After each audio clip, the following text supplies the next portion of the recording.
Assalamu alaikum jama'a. Barkanmu da sake saduwa a cikin shirin tsaraba. Shirin da kan ilmantar ya faɗakar kuma ya nishaɗantar da masu sauraro. Sunana Samira Sani Salisu. Idan kuka bi ni a sannu zan gabatar muku da littafin Na gani ina so. Wallafar Mardiya Ibrahim Abubakar Oyoyo. Dawatu ta faɗa da ƙarfi yayin da na yi firgigit na dube ta. Na amsa Adatu. Kai ɗan murmushi, tun ɗazu na shigo ina ta sallama, ba kya ji na ne? Me ke damunki? Banda abinki, ai amarya ba ta yin irin haka. Na dube ta, ke dai bari, ni kaina ban san na nutse cikin tunani haka ba.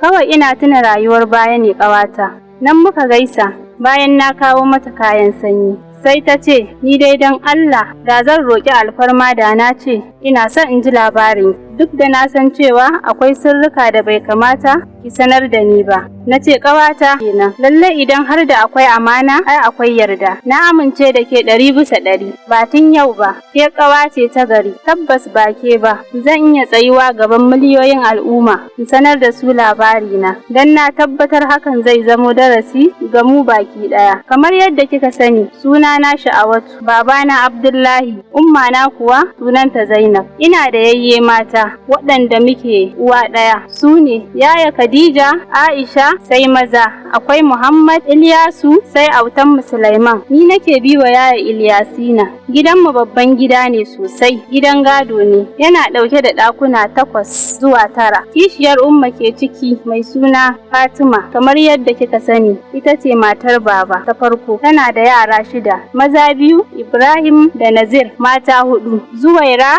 Aisha, Asma'u da Safiya. Ɗaya ɗakin na Maimunatu ne. Maimunatu matar baba Sani ce, ƙanin baba, wanda suke uwa ɗaya uba ɗaya da baba, kuma ƙanwar Fatima ce. Ita yaranta 4, Abubakar wanda shine babba, sai Nura, Murtala, sai ƙaramin su Mustapha. Ɗaya ɗakin na mama ne, sai ɗakuna 2, ɗaya na ajiye kaya ne, ɗaya kuma kicin ne, sai guda 2, ɗaya na yara maza ne, ɗaya na yara mata. Akwai sauran ɗakuna guda 2 wanda katanga ta shiga tsakaninsu. Ɗaya na babana ne, ɗaya na baba Sani ne. Ke hatta ban ɗakin mu 2 ne, ɗaya na maza, ɗaya na mata. Asalin mahaifina Bafulatani ne, mutumin wani ƙauye da sunan ƙauyen ke shige min duhu cikin jihar Maiduguri yake. Sunan mahaifina Ilyasina, suna kiransa da Baffa. Mahaifiyarsa sunan ku ɗaya wato Sa'adatu, muna kiranta Inna, waɗanda tuni Allah ya yi musu rasuwa. Kafin rasuwar tasu ne wani bala'i ya faɗa wa rigarsu ta gobara. An yi asarar rayuka da dukiyoyi ba iyaka. Bayan wannan abu ya faru ne suka yi shawarar sake mazauni. Allah da ikonsa, 'yan tsirarin da suka rage 'yan fashi suka tare su a hanyarsu ta yin hijira. Suka amshe shanun sai guda ɗaya da suka tsira da ita. Tafiyar da suka yi mai nisan gaske, ita ta ƙarasa salwantar da wasu rayukan, ciki har da mahaifan Maimuna da Fatima. Ya rage sai Baffa da Inna kawai suka tsira.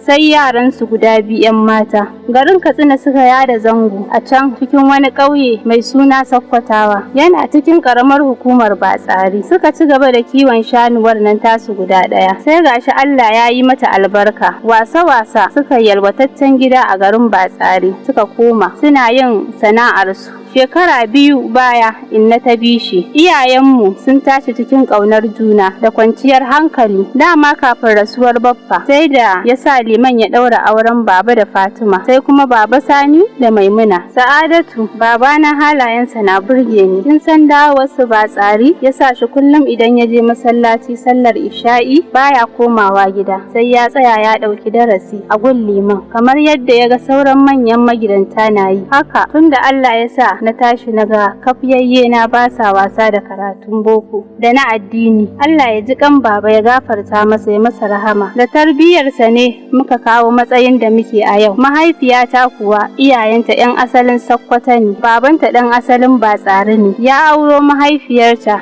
ta sanadiyar wurin aiki ɗaya da babanta. Tabbas baban su Umma Alhaji Yusuf mutum ne wanda ya san darajar addini, don haka kowa ke sha'awar yaransa. Liman ne ya yi silar auren baba da Umma. Dalili kuwa wata rana bayan an tashi karatu, baban yake faɗa wa liman irin matsalolin da yake fuskanta da matarsa na rashin ladabi da rashin tsayawa akan tarbiyyar yara. Hakan yasa ya tausaya wa baba tare da yi masa alƙawarin zai samo masa wacce ta dace da halayensa na son Allah da miƙa dukkan al'amuran ta gare shi. Ita kuwa Fatima suka yi mata fatan shirya. Liman ɗin da kanshi ya je wurin baban Umma, ya so ya ƙi amma yana jin nauyi, don haka ya yi masa alƙawarin aurar da Umma ga babana da zarar na kammala karatuna na aji 3.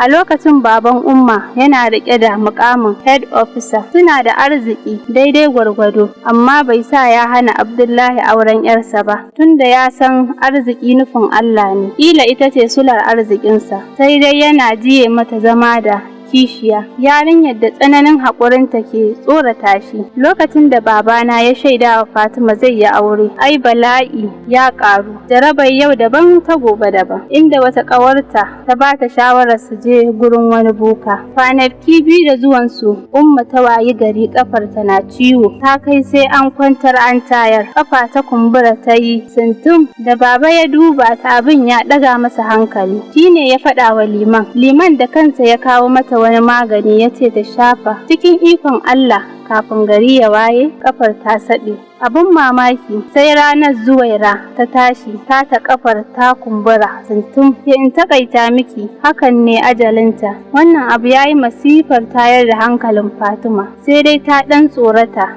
Bata ƙara yunƙurin yin wani abu ba akan auren Umma. An ɗaura auren Umma da watanni 6 bayan ta kammala karatunta na aji 3. Aure ne mai tattare da albarkar iyaye. Baba ya ta faɗa bai taɓa sanin daɗin aure ba sai akan Umma. Ya ga sauyin tarbiyya a gidansa da saukar arziki mai albarka. Da daɗi ba daɗi, Umma zaune take. Duk wata biyayya da kika san mace na yi wa mijinta, makomarta aljanna, Umma tana yi wa baba. An cutar da ita, an musguna mata, amma bata taɓa gajiyawa ba. A cewar ta, samun aljanna sai mai tsananin haƙuri da kuma bautar Allah, domin shi aure dukkansa ibada ne. Sa'adatu yadda take bani labarin cewa bata taɓa zaton rayuwarta za ta kawo yanzu ba, saboda irin baƙin cikin da ta ƙunsa a gidanmu. Sau da yawa mutane kan bani mamaki, kin gane ko? Bayan auren Umma sai arzikin baba ya yalwa. Shagunansa kadai da ake sayar da kayan masarufi guda 5 ne. Ɗaya ma na kayan sanyi ne kawai. Baba Sani ma nasa daban, sai dai ba kamar na baba ba. Kin san zuciya.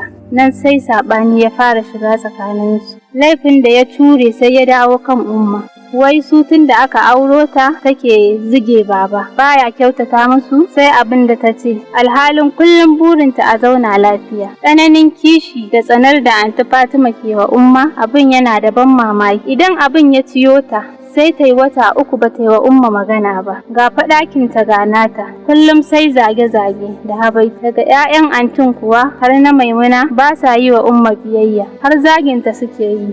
Mu kuwa muna shan hantara, amma Umma ba ruwanta da faɗa wa kowa. A cewarta, wanda ya ɗora matsalar shi ne kaɗai ke da maganinta. Duk irin matsananciyar ƙaunar da yake wa Umma, hakan bai hana shi kwatanta adalci a tsakaninsu ba. Don ko irin yadda muke wa baba ladabi, ya isa wanda bai sani ba ya gane mun samu tarbiyya. Bana mantawa, daga ranar da abin ya soma, kamar yadda na sani shine, tuna ta hirar rayuwa har aka kawo kan kishi. Sai Anti Fatima ta ce, bari ni ƙawata, wasu mutanen dai ba su tsoron Allah. Kana zaune lafiya da mijinka, a zo a raba ku. Maimuna ta ce, wa kenan yaya? Ta ce, wannan munafukar mana. Dubu mana, da haka muke zaune? Baba Sani ya ce, ni fa ina ganin dama kwaɗayin abin duniya ya sa ya aure ta, ya kuma samu, ai shi ya sa yake yi mana fankama. Maimuna ta ce, a tunaninka ba, amma a nawa tunanin ai ko don kinta ya isa ya aure ta. Gashi kuma ta yi ɗan ilimin nan na zamani.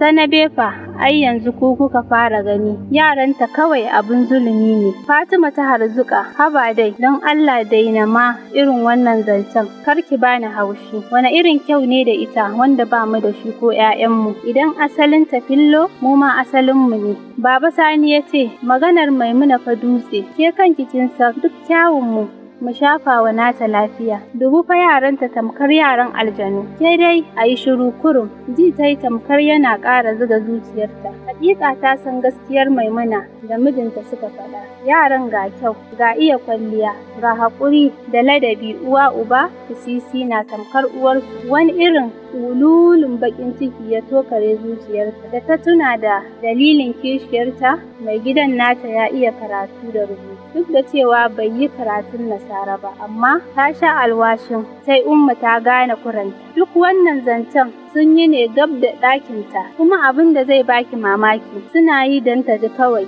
ranta ya ɓaci. Hali irin na Umma na ba ta tankawa, kullum addu'ar ta ɗaya, Allah ya yi mata jagora da yaranta, ya kare su. Ke ni ban taɓa ganin abin da ke faruwa ba sai bayan an saka mu a firamare. Babana mutum ne mai son kyautatawa, duk da ya san Baba Sani na da kuɗin da zai iya ɗaukar ɗawainiyar makarantar yaransa, amma shi yake ɗawainiya da su. Baba Sani dan ya tuzguna wa Baba sai ya ce shi ‘yarsa in dai mace ce da ta gama makarantar firamare aure zai mata. Wai yana ganin yadda yara mata ke lalacewa idan suka yi karatun nasara. Baba ya nuna nasa mahimmancin abin sam yaƙi, wai wannan sanabe ne kawai. Duk da irin ƙiyayyar da sa'an take mana, na lura Abubakar ɗan wajen Baba Sani baya ma kula sabgarsu. Hasali ma shi baya son surutu, duk cikinsu ya fi su gogewa, kyau da ilimi. Lokuta da dama yakan shiga tsakanina da su Safiya idan muna faɗa. Akwai wata rana na dawo daga makaranta, na yi wanka, na yi sallah, ina cin abinci, sai na ji su Safiya na wasa a tsakar gida. Na tsama hannu daga cikin abincin, har na kai kofa. Umma ta ce, to, sai ina kuma za ki je? Na ce zan je wurin su Safiya ne na yi wasa. Ta harare ni, abincin fa? Na ce, na ƙoshi ne Umma. Ba ta yi yunƙurin hana ni ba. Ita a tunaninta, zaman tare zai sa mu shaƙu da juna. Ina zuwa na ce, ina yin wannan wasan. Sai Safiya ta ce, yarinya, sai in kin yarda ke za a ɗaure wa idanu. Na ce na yarda. Ɗaure min, suka je suka ɓuya, sai na fara lalubansu. Bayan sun ɓuya, sai na ruga ina lalubansu, na buga tsalle ina murna, wai na kama. Yawwa! Tau na ji saukar mari, a gigice na cire ƙyallen da ke fuskata. Anti ce ta dube ni. Kaga mutuniyar banza? To wa kika kama? Ni na fi ƙarfin uwarki ma, bare ke shegiya, mai hali irin na uwarta. Bari in miki kashedi, kar in kuma ganin ki da su Safiya, don ba na son su koyi mugun hali irin naku. Na shiga ɗaki ina kuka. Umma ta ce, yaya ke da wa? Na ce anti ce ta buge ni. Wai karin kuma bin su wasa. Shi ne ta zage ni da ke ma. Abin ya ɗan taɓa zuciyarta. Sai dai tana gudun na fahimci wani abu. Don haka sai kawai ta ce, na san halinki sha'awa. Hakan nan ba za ta dake ki ba. Laifi kika yi mata. Na ce wallahi Umma. Ta katse ni da nuna yatsanta a baki. Ki min shiru. Ya isa haka, zauna can, idan na ga kin kuma tashi kin san sauran. Yaya Khadija da yaya Asiya aji ɗaya ne tsakaninsu a makaranta. Ita yaya Khadija ta gama makaranta, wani ɗan uwan Umma. A nan ne muka tsaya, ku kasance da mu a cikin shiri na gaba.